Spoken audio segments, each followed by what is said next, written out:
Hello and welcome to an all-new episode of Anime Brain Freeze. We are your farcical hosts. I am John. And I'm CC. And when there's just too much cool anime to watch, we've got you covered. We're already wrapping up this low-content season with today's episode and have just one normal-sized review for you. So join me when I follow a bodiless woman and her two companions during their various investigations, where they encounter a bunch of fiction familiars in Undead Girl Murder Farce. Before that, John has an appetizer for you in The Quick and the Dead. So grab your magnifying glasses, don your Sherlock Holmes certified hat and pipe, and don't pause the pod. We'll be right back. I get the picture. They try to hit you. They try to kick you down and out. So yeah, like we said, late season. Don't have a whole lot of shows to talk about, but I guess before I do a couple or three quick in the deads, I made my final stop on my con circuit for the year, and that was Anime NYC. How was it? It was, it was pretty good. Got there a little later than I was intending because I could not sleep the night before, but it was fine. Met up with a friend of ours there. Bought more retro games because I need more of them. Need is such a strong word, John. Shut up. I needed those copies of Bahamut Lagoon, Rockman 5, and Dragon Quest 4. Two of those I haven't played. They needed to go home with me. Also, that same vendor was at AX this year, but they had an addition to their booth this year. There was a sign on a rack in the back that said, "Watch Symphogear on Crunchyroll.com. Also watch Uma Musume, please." I mean, one of those I can support because I watched the show. The other one I don't know.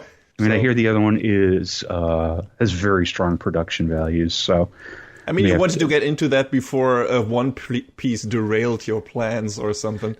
That's true, and I am still in Little Garden. I have not made much progress on One Piece over the past couple weeks. Oops. I mean, you watched a whole lot in a very short time, so I feel like you earned yourself some rest from the high seas.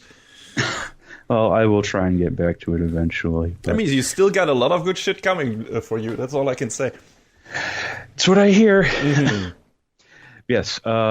Basically, walked the floor. I tried Inti Create's upcoming game. It's a Gunvolt rhythm game. It seems pretty cool. Oh, that means I'm going to be super shit at it. Okay. Well, they're at least kind enough to throw in several difficulty levels. So that's nice. Yes, I started with very easy. I'm incredibly bad with rhythm games. I don't hate them, but it's just like I suck at them so much. I love Guitar Man, but goddamn, I'm bad at that game. So bad. Psy Chronicle basically is like a 4-button game where you're using the 2 analog sticks and then like your choice of either face button and D-pad or shoulder buttons. So they're not too unlike Theater Rhythm in that regard. So, I mean, Gunvolt 2 already had a rhythm segment in its final battle, at least on the... It sure did. The original version. It has it on the PC version as well, and I... Really? Oh boy, I went through with that. They changed that for the Switch version, though, right? Yeah. A different fight in there.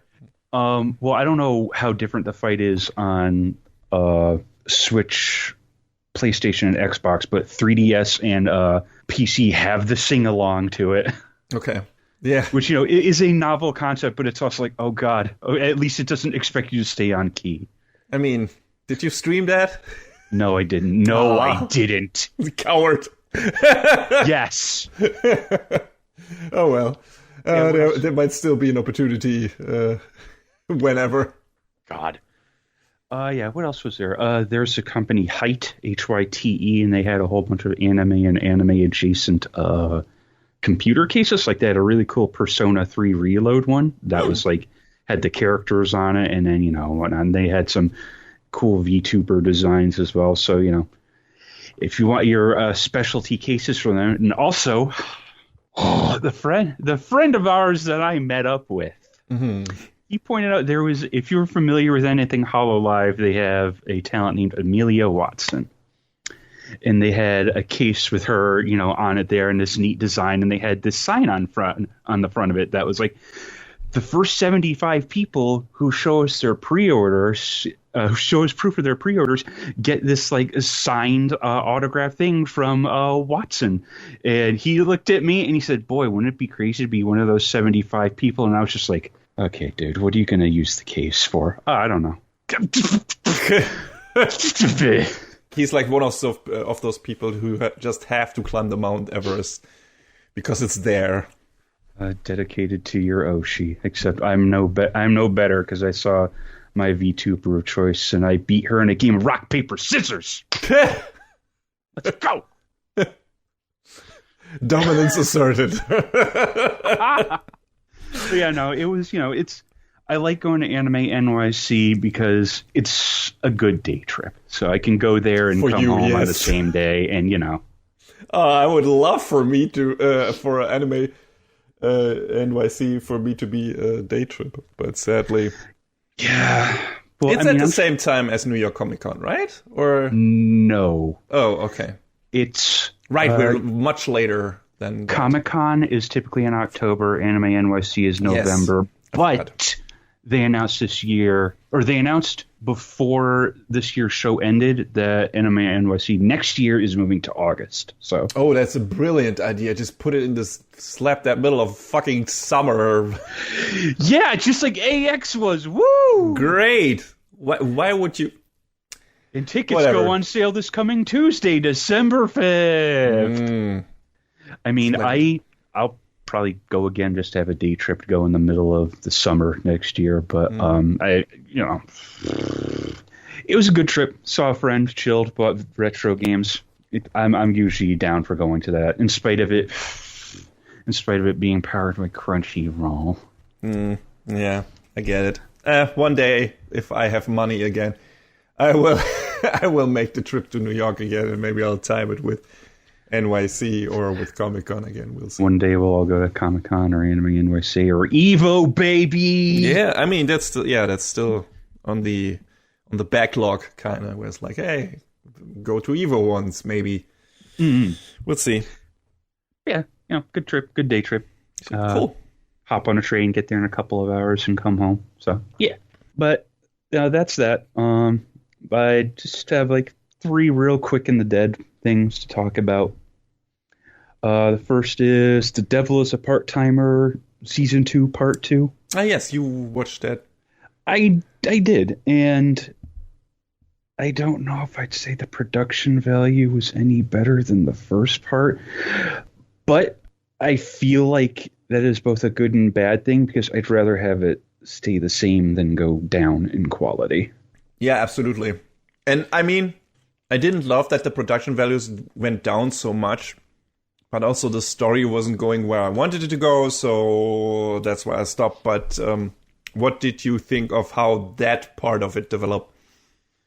So the story ends up pivoting towards Emilia ends up going back to Ente Isla, and she's like, oh, I'm just going to be gone for however long she says.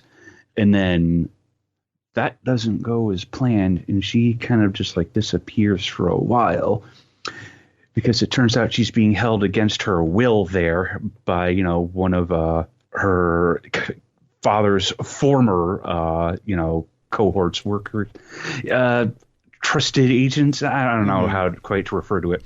Her father ends up coming to Earth to look for her because he thinks she's still there, and it ends up becoming this whole big kerfuffle where Mao and company have to make their way to Ente Isla, and there's a big battle there, and Ashia gets kind of like roped into it as well, and it had a little bit more going on, a lot more going on than the first part of the season. So it was something nice to see that going. So I definitely think it in the story department, at least, it had a little bit more going on. I'm curious. I'm kind of curious to see, what happened from there. But I don't think there's been any announcement of any continuation yet. So I guess we'll find out. Yeah, I mean, it's kind of a miracle that we got a second season after all this time anyway. So I don't know if there will be an actual third one. I'm still waiting for my continuation of Full Metal Panic. I mean, Invisible Victory was fun, but also not as well animated as the previous seasons. But also, I'd ended on kind of a mean cliffhanger. So, where's the rest of that? I don't know. Hopefully that will eventually happen. Yeah, we'll see. But maybe you don't have to wait as long for the next season of The Devil is a Part-Timer.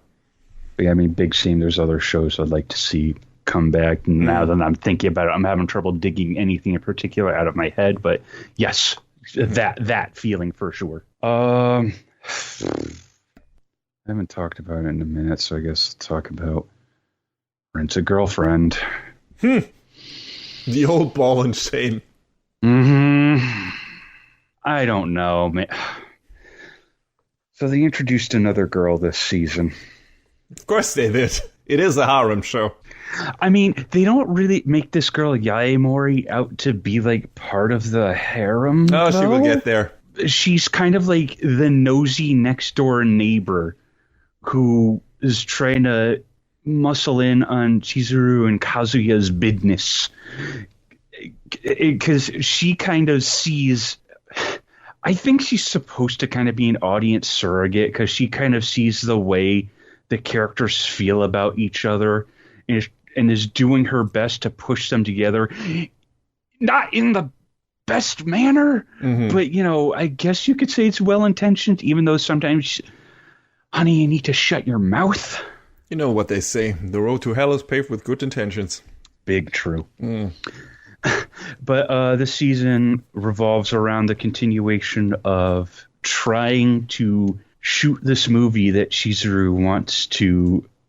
She basically wants to be in a movie. That's her big ambition. And for being, grandma or something? That is part of it. But okay. Yes, being a rental girlfriend is kind of like a stepping stone to further her acting career. And she wants to get on the silver screen before grandmother passes, and when Granny Saori falls very ill, things kind of have to get moving a little bit faster. And Kazuya kind of steps it up a little bit. Wow. I mean, he's still kind of Kazuya, but he definitely does a lot more to help her out in this season, even though he's still, caught up in his own head the way he is, which honestly, when you're a young 20-something is a mood. Oh yeah, absolutely. I get it. I guess I understand that, but at the same time, bro. Yeah, it's one thing to empathize. The other thing is to have to bear witnessing this for however long the season runs. It's like, yeah. So, I don't know who cares about spoilers, and I don't want to give a whole bunch of it away. I guess, but they get the movie made, and things happen, and I said to you in as many words that this season got me to feel feelings, and I hate that. Because I didn't want this show to make me feel anything, and yet here I am. Yeah, it worked its manipulative magic. So, I mean, you know what? In that regard, I'll say the show did something right with its writing. So, it's okay. This show will probably continue in perpetuity. There hasn't been another season announced, but during the sneak preview, I'm sure many of you remember how aghast I was at how long the manga has still been running. Yes. Very exasperated noises were made.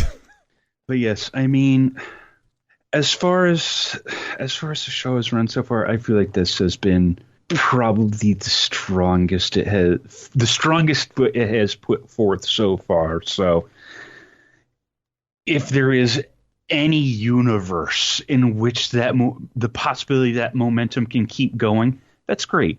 And I feel that makes me feel better for the people who legitimately enjoy the show. If it stumbles again and falls back on its old patterns, well, then just throw it in the dumpster. Your finger is on the button. Oh, don't tempt me with a good time.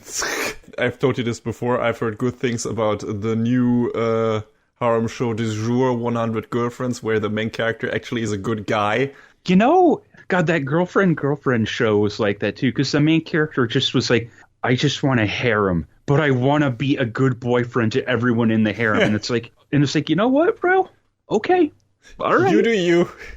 As long as the girls are okay with it. Yeah. But yeah, I was watching that bit of that Jeff Thu video because I had seen the name thrown around. Yeah. And then when he was talking about it, I was like, wow, this sounds, it has a slight bit more thought put into it than I would have ever expected. Mm-hmm. Yeah. Does that mean I'll watch it? Probably not. Probably not. I mean, you have this show to deal with as long as it's... I am chained to it and Sword Art Online. I mean, I almost bought the SAO Progressive Blu-ray at Anime NYC, God, but it had the Aniplex price on it, so I was like, no. It's a good deterrent for what it's worth. Oh my God. So I finally bought SAO, oh God, what was the name of the first movie? Ordinal Scale. Yes. Because it was on sale. Mm-hmm. Because I liked that movie. Because it was all right, yeah. Because like I've said, it made Kirito out to be, more than the nothing character he had been up to that point. Can you believe it? Mm-hmm. I mean, we haven't gotten a new series since forever, so whenever that comes around... Well, there was supposed to be... Okay, it was weird because I know Progressive is supposed to be like a retelling of the beginning, I think from Asuna's perspective. And then I think there was supposed to be like a series that went alongside it, and I don't know if that was supposed to be like an expansion or just like a further retelling of it, but... Here's a tip. Do new characters and just get off with the old cast. Like, nobody cares. Just start over with... Or do a continuation with a completely new cast of characters. Everyone will be grateful. I mean, the last time they half did that, though Kirito was still majorly involved, was Gun Gale Online, I guess. But and then there was alternative with Len, and that was pretty good. Yeah, there you go. So just keep on doing that. Just don't go back to the old well. That well is poisoned. That well has been poisoned since the first season. Nobody needs that. But Makirito. Just let it go. That's best choice.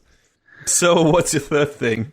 The last one is Yohane of the Parhelion, Sunshine in the Mirror. It's not Love Live, but it is. Did you watch that before playing the game, or?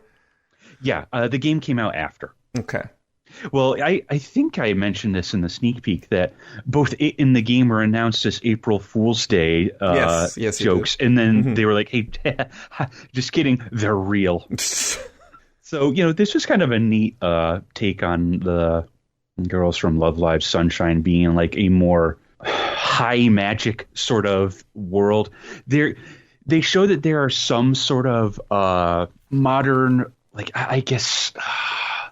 Like modern trappings in there as well, like cars and phones and whatnot. But I think the implication is that no, everything is still all magic powered. So, which I think is pretty cool that we got to see everyone doing their own thing, and they have new character designs and outfits, and it's like, oh hey, it's that thing I know, but different. Yeah.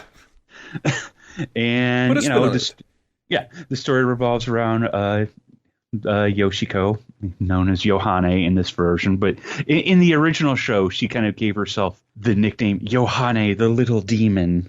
I'm doing a thing with my hand across my face in a JoJo pose that no one will be able to see. Until we do a video podcast, which will never happen, by the way. No. And so it's this neat reimagining, and Yohane...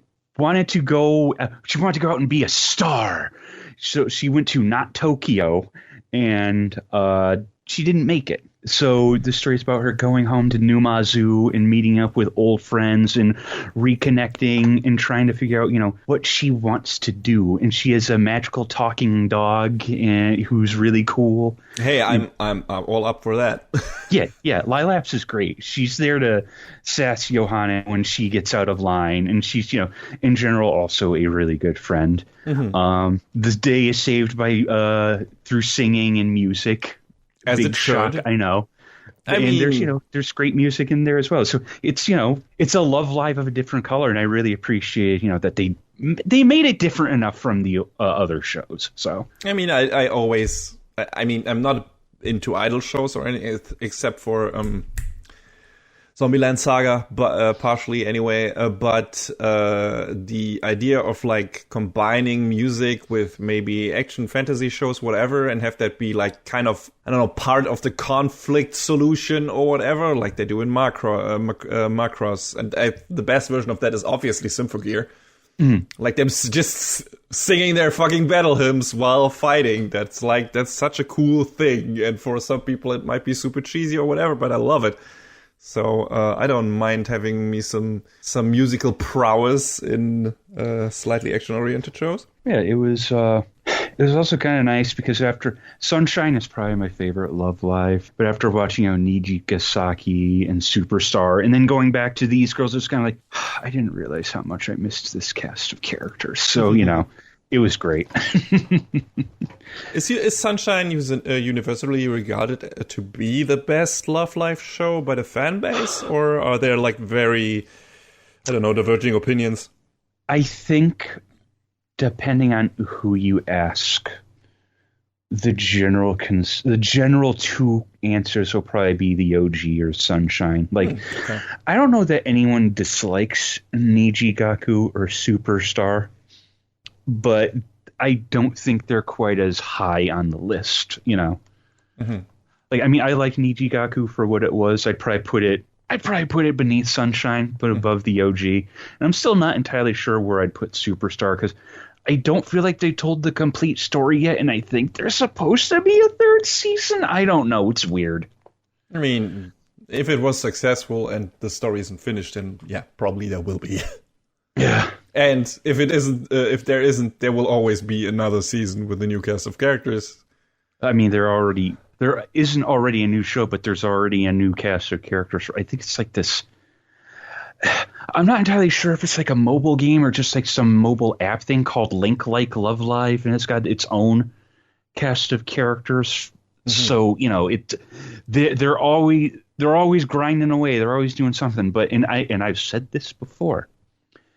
But that is how they've managed to keep Love Live a global brand, by always doing something new and different. And Bandai Namco keeps dragging their feet with the Idol Master. So yeah, as we Love Live on in the sneak peek, I guess. Love Live has the edge, and I don't think that's good or bad. I think it's the result of business decisions. So, but yeah, that is my final convention trip of the year and my Quick and the Dead. Hooray! Hooray! All right, then we're gonna move on to the first and final review of this season, and we're gonna have ourselves a good old mystery.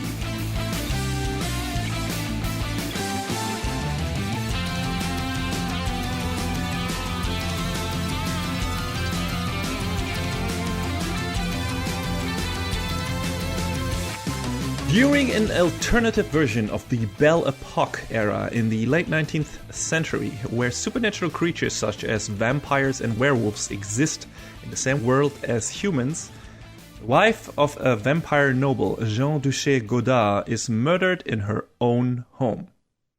With the local human authorities unwilling to properly investigate the case, Godard hires a group of private detectives known to specialize in the supernatural. Tsugaru Shinuchi, an experimental half-oni, the immortal Aya Rindo, and her loyal servant Shizuku Hase. Tsugaru wishes to find a way to extend his lifespan, while Aya exists solely as a talking head who wanted to die. When they both realize the person behind their current predicament is a wealthy foreigner with an M printed on his cane, they join forces. While trying to locate their target, the trio take on supernatural mysteries across Europe, with Tsugaru taking on the persona of the cage user. For the birdcage he carries with Aya's head inside. During their investigations, they run into fellow detectives, fanatical organizations, and monstrous opponents. But those obstacles won't stop them to achieve their one common goal, to track down the man who stole both Aya's body and Tsugaru's humanity. So yeah, Undead Girl Murder Farce, or Undead Murder Farce, which is arguably the less interesting title, so I don't know when they actually go with that. I found both out there. I don't know how the show is spelled on the actual streaming service. I forgot to look that up. But I prefer Undead Girl Murder Farce, because that is kind of a double promise. In the title. And it also sounds just more wild and stupid, which I appreciate. And it is based on a novel series by Yugo Aosaki that started in December 2015, is still running and currently counts 4 volumes. There's also a manga adaptation that started in June 2016, is also still running, with currently either 3 or 4 volumes out, not quite sure. And I assume the anime we are talking about today is based directly on the manga.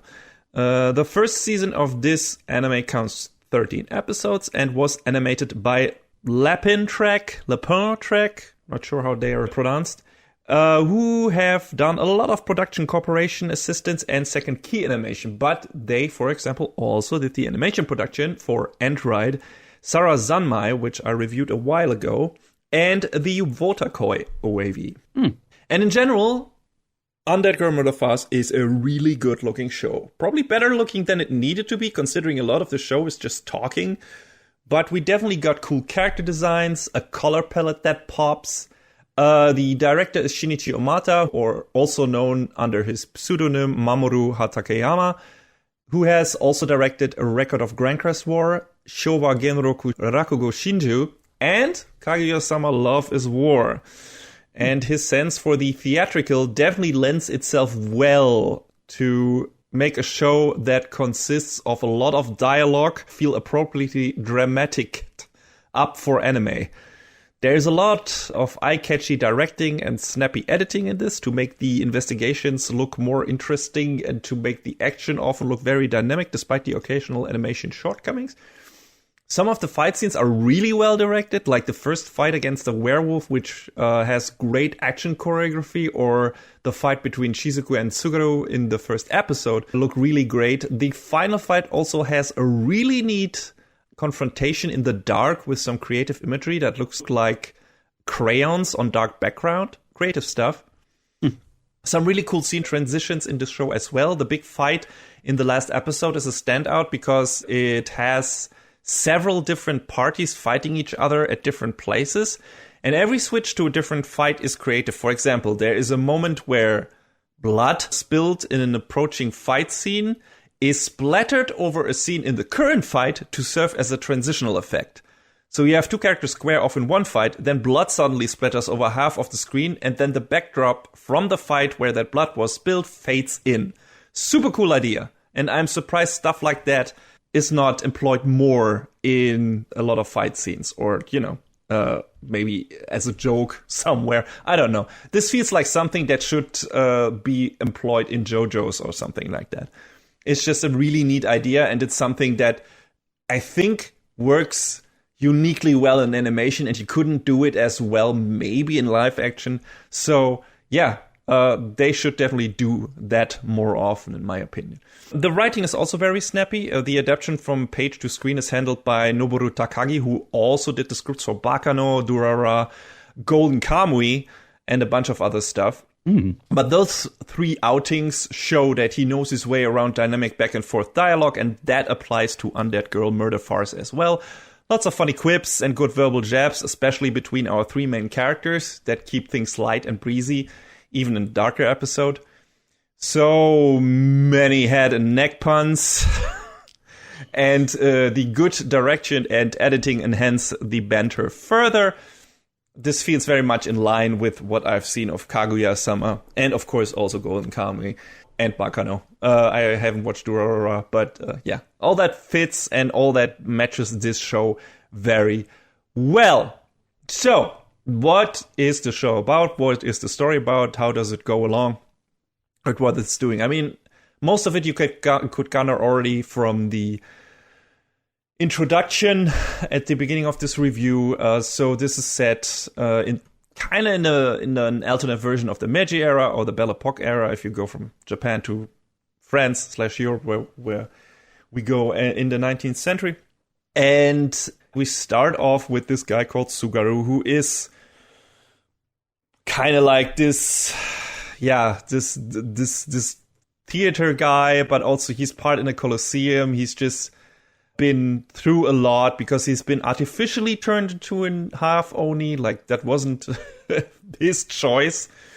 And yeah, he's kind of like, I don't know if he personally was hunted or how he ended up in the theater that he's employed at, but supernatural beings, even though they exist since the beginning of the westernization in Japan, have been hunted down and are mostly just theater acts for the low masses, and that is what happened to Tsugaru kinda as well. He has kinda given up on life at this point, and he plans to fight until the only fully consumes him, and he can go berserk on the bloodthirsty audience of the theater and on the theater owners. It's like his grand plan of that's how I'm gonna go out, because fuck all of those guys. They just want to see me murder other supernatural beings, and they don't know what's coming to them. So that's kind of his mindset, which is understandable. Kind of like having a grudge there. But then he runs into this immortal woman, Aya, and her mate Shizuku. And Aya is in her own special predicament where someone stole her body. And she's immortal, so she won't die from that. But she has been hanging out the last couple of years without a body, which kind of sucks. So she wants to die. And that is also understandable. Like, she has been living for 900 years. And she's like, well, now that I've been reduced to this state, I don't see much sense in going on any longer. So if anyone can kill me, it's probably you, weird Oni Slayer guy. But after having a brief square off with Shizuku, Aya's maid, Tsugaru convinces Aya to join him in a quest to find whoever stole her body, who apparently is the same guy, or working for the same guy, who apparently took away Tsugaru's humanity by turning him into a half Oni. So there we have it. There's a shared goal. So how do they go about it? Well, they got very clever heads on their shoulders, especially Aya. You know, she's immortal. She has seen a lot of stuff, and she has a sharp mind. So they go around, and I mean, she has been doing that before. She was a detective long before Tsugaru. But that's what they do.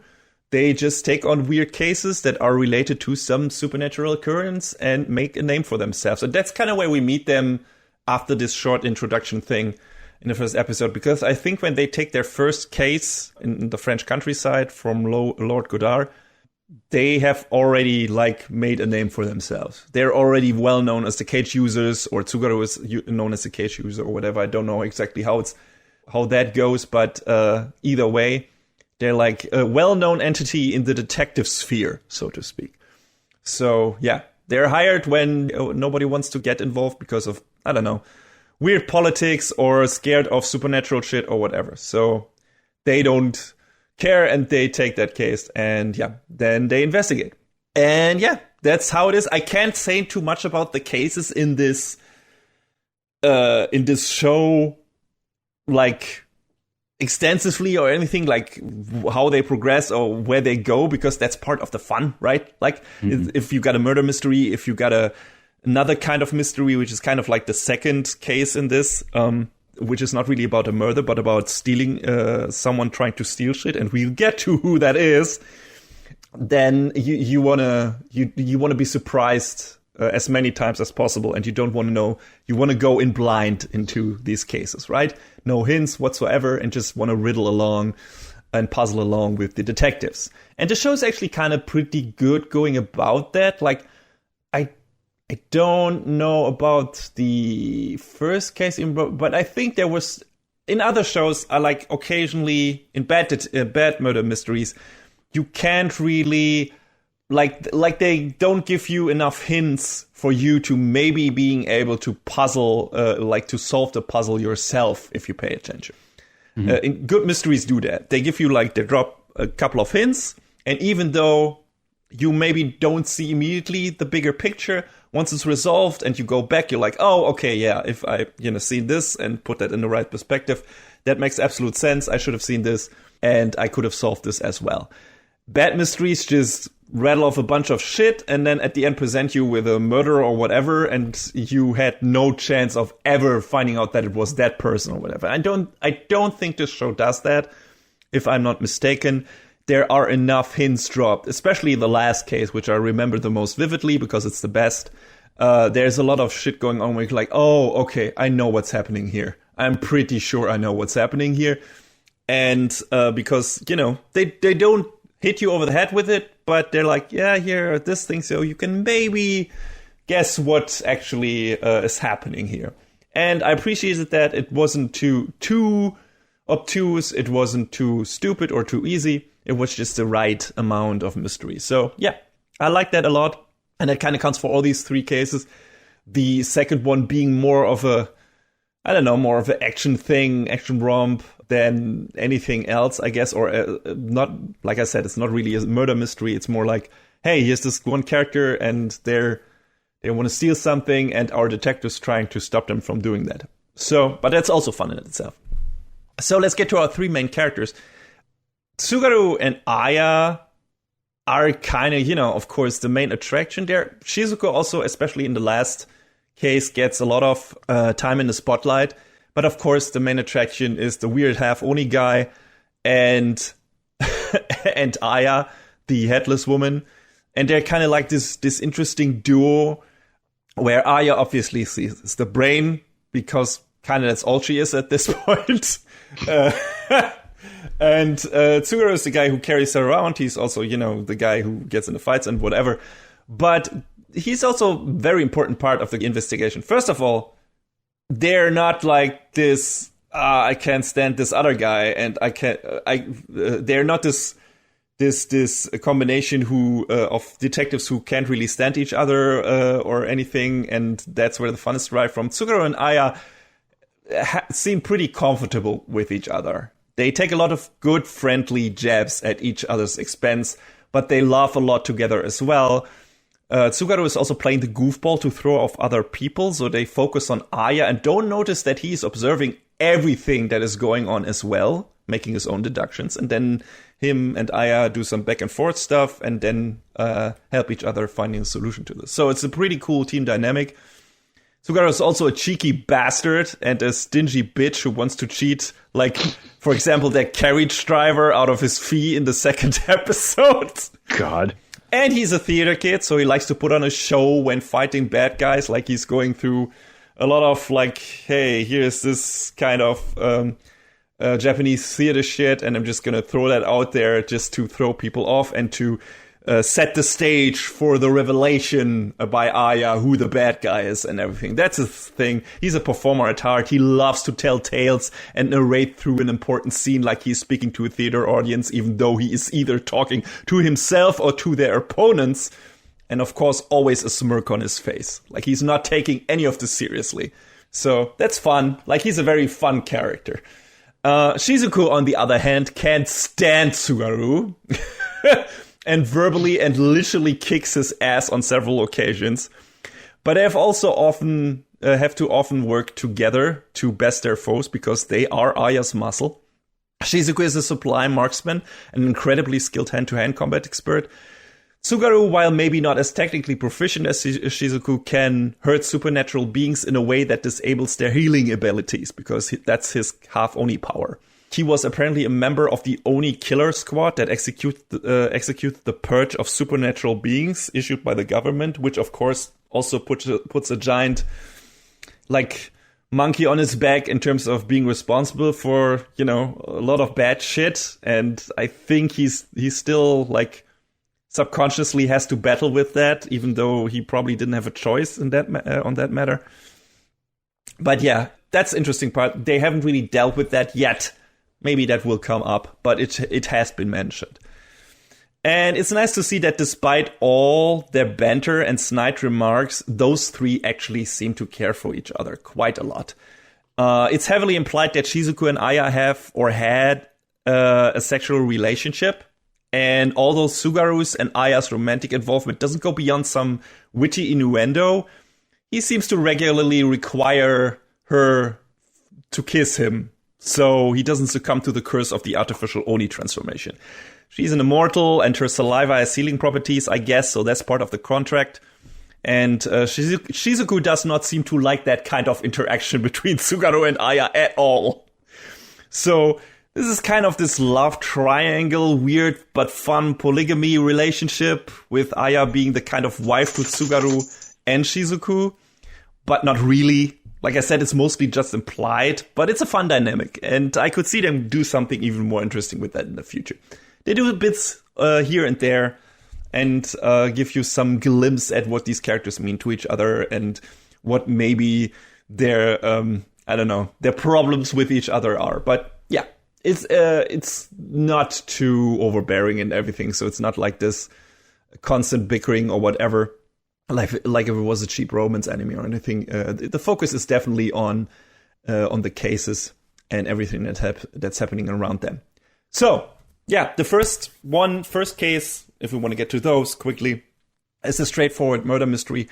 The wife of Lord Godard has been murdered, and he and the rest of his family are, of course, among other people, maybe suspects. So Aya has to go, and Suguru have to go through all of that. They uncover some clues. They see something is not quite... Someone is lying here. Not everything happened the way that it might have happened, as some of the people say. Like, everyone is telling, like, their version of the truth, but there is nothing of anything anyone says is, like, the 100% truth. So, yeah, it takes them some time to figure it out, but it's pretty cool. It's a pretty engaging murder mystery, and I liked it quite a lot. And then we get to the second one. And that's where things get really wild, because at this moment, we realize, hey, this is the Avengers of fucking Pulp Fiction literature characters. Crossover thing. Whatever. And suddenly characters appear that we are well familiar with, like Lupin, Arsène Lupin. Not Lupin the Third, but his original version. Come on, man. I want to ask who is red jacket or blue jacket. I don't remember, actually. Does he wear, like, a cape? I think so. But, yeah, he is there. He recruits the Phantom of the Opera to help him steal a black diamond called the Penultimate Night from Phileas Fogg, the protagonist of Jules Verne's Around the World in 80 Days. So Lupin does what he always does, leaves a message with a specific time announced at when he will steal the diamond. So Fogg recruits some detectives, among them Sherlock Holmes, Dr. Watson, and our cage users, of course. Lestrade is there as well. 2 agents of Roy's are also thrown into the mix, which is this insurance agency specialized on supernatural beings and pretty much just fanatic monster slayers. Like, it feels like this insurance thing is just a front. They're just, fuck all these supernatural beings. We're gonna kill them all. Spoilers, that doesn't really go well for all of them. Like, Roy's are not necessarily the cannon fodder in this, but some of them, they encounter a kind of dire fate, let's put it like that. Like, some of them was really surprising how gruesome it was. Just, damn. But it's fun, because most of them are assholes. So who cares? But yeah, since Sherlock Holmes is here, I bet you can guess who the guy with the M printed on his cane is that is responsible for Tsugaru and Aya's current condition. I wonder, could it possibly be Moriarty? Well done, John. Super hard mystery there. Like, nobody could have figured that out from the get-go. It's like, come on, you gotta be fucking shitty. Of course, yeah. And, yeah, it's Moriarty. He's behind all of this. He has created this group called The Banquet. And he hangs out with also a bunch of other people. With Frankenstein's monster, with Camilla, Aleister Crowley, and of course Jack the Ripper. Jesus, what a lovely crew. You got the Avengers on the good detective literal guys, and you got the famous thief. You got the Phantom of the Opera, and then you got the Universal monsters. And yeah, they're all clashing, and that's what the second case is kind of. And it gets super crazy and wild, and there's a really surprisingly bloody fight scene in at the end of that second case, and it's a lot of fun. Like that's a general thing for the show. This show is a lot of fun. Like it never gets boring. It's one of those shows where it's like, oh, it's already over. This episode is already done. What the hell? So had a good time with that one as well. Especially like the first battle against Banquet. Like it's climactic as hell with a lot of twists and turns. The show does a good job at portraying the enemies as a force to be reckoned with, and it's pretty gruesome. So yeah, good shit. But yeah, without going too much into spoilers, I don't want to give away why Moriarty stole Aya's body, but there is a specific reason behind that. And also the reason why they will probably cross ways with our detectives a couple more times, aside from, of course, Tsugaru and Aya now wanting to find Moriarty, period, to get their shit back, humanity and body alike. But yeah, there's some very wild thing, and the next thing Moriarty needs for a specific purpose is a werewolf. So that's the third case where they go to like this special village in Germany, which is also nice. We got like some cool scene hopping in this show. Like we have France, we have Switzerland, we have Germany, and maybe even more in the future. And they go to Schneetal instead of Schneetal. Someone didn't do their due diligence when translating this, I guess, in Germany too, because there is supposed to be like this werewolf village there or something. So that's what they're searching for. They also tease Aya's origin story and that someone made her immortal instead of she being born that way. She calls that person a real freak and pervert. So I wonder if we'll go into that specific topic as well in the future. But yeah, so the gang tries to uncover. Once they get to this village called Schneetal, that seems to be affected by werewolves in some way, they have to uncover the identity of a werewolf killing women in the village of Heulendorf. And yeah, can't say much about this murder mystery too, because that's the most compelling one. Like the last case was definitely the strongest one of this season. I really enjoyed it. There was some nice surprises happening again. And like I said, a big focus on Shizuku at some point, which was also really nice. And yeah, cool atmosphere, really good atmosphere. Like the village of Heulendorf is very hostile towards our people. And because bad shit happened with werewolves and everything. And yeah, they're also supernatural beings. So but we also see another village and where things are a bit different. So it's very interesting. And the hook of all of this and how it's resolved, I liked a lot. And yeah, was a really good, cool little story in this bigger story and a neat mystery. So yeah, enjoyed that a lot. Yeah, the show gets better and better during the course of its runtime, and I got really invested in this final mystery. So the cliffhangers didn't become any easier to tolerate, let's say it that. Like, the cliffhangers in the show in general are bad. Like, when you realize that it's the end of the episode, you're like, damn it. But it gets worse as this season progresses, because, like I said, the episodes get better and better. So that's nice. Final fight between Roy's Banquet and our heroes is short but sweet. And yeah, by the end of the season, they know where Aya's body is. So it's time to pay Banquet a visit in London. And I guess that's how we will head into the second season if we get one. I don't know if it has been announced yet. I don't think so. But if there will be one, I'll definitely keep on watching. This was a really fun little show that for me came out of nowhere. Like a really good idea to keep the strongest mystery till the final arc of the first season, that it felt like it was constantly ramping up in terms of scale, in terms of stakes, in terms of, what was going on. The action went bigger and bigger, and, we got more dangerous antagonists and so on. And now we have a clear goal for the next season, which is a good cliffhanger. And yeah, I don't know if we'll get that, but I'd be there for it. You can watch the current season on Crunchyroll, and I recommend you doing it. I like me some good murder mysteries. And on top of those, this one has so many fun, wacky characters and character constellations. It's a period piece, but it's also weird literature, pulp fiction, averages crossover thing. It's got puns, it's got theater energy, it's got banter, it's got good action. I had a really good time with it. And hey, maybe we'll get to hang out and investigate with this trio once more. I'd be delighted.